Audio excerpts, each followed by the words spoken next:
Hello guys and welcome back to my channel. My name is Unontobeko Wakangubane. If you're new to this channel, please hit that subscribe button. Guys, we have 92.4% of people that are watching this channel and they have not subscribed. Please guys, subscribing does not cost anything. It's free of charge. If you can just hit that subscribe button and that notification bell, so whenever I upload, you'll be the first one to know.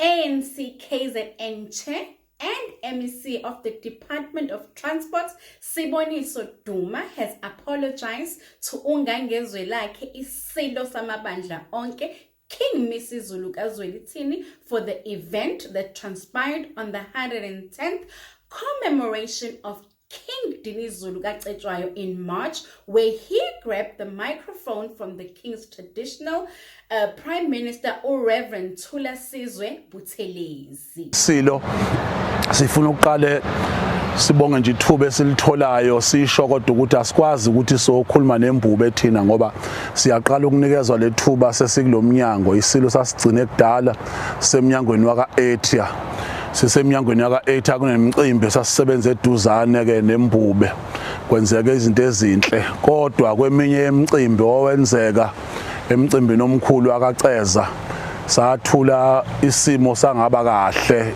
kwaba khona uthule esilivusayo so kufanele soshweleze esilweni ngeke sikwazi uqala sikhulume nembube yamakhosi singadlulanga kulodaba ezithu abayede ukuthi cha kuyofanele silenze kahle akhona ke amaguqe sowaveza ke silweni mesiqeda lo mcimbi nakubantwana ukuthi sinxolise kakhulu sifisa uxolo esilweni ukuthi umsebenzi wesizwe sithi mesiwenza kungasele kukhona ubhadi ngaso sonke isikhathi siyasihlonipha kakhulu isilo sisebenze kahle nesilo ngaso sonke isikhathi asamukela kahle futhi ke isilo siyasibiza njengosibali ngoba ke kunjalo lekhaya siphathwa kahle ngaso sonke isikhathi kuyasithoba kakhulu ke lokho so sifisa ukushweleza silo ukuthi ke insizwa uma kwenzeka zingcweka kufanele zingcweke khona abantu abadala Likhoshwa libhekile ke silo mbube yamakhosi ngeke kuphinda kwenzeke siyofisa umnguni omnyama sithole isixoliso sethu esithe sosithula.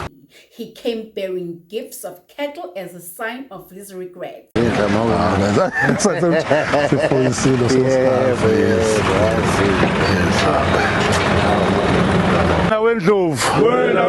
Bayede silo samakhosi izethulo esikhulume ngazo ngaphakathi esigodlweni besifisa ukuthi ke isilo sibone ukuthi ke wona ke asikhuluma amampunge wona ke umcimbi sifuna ukuthi sowenza sizoveza ke amaguqa esilweni isilo ukuthi siphakame uphakame emnguni omnyama iphakame inkosi ephohla amalanga amabili laseSwazini la kwaZulu uphakame endlulamithi yamakhosi uphile inguna phakade ungihlawulisa cha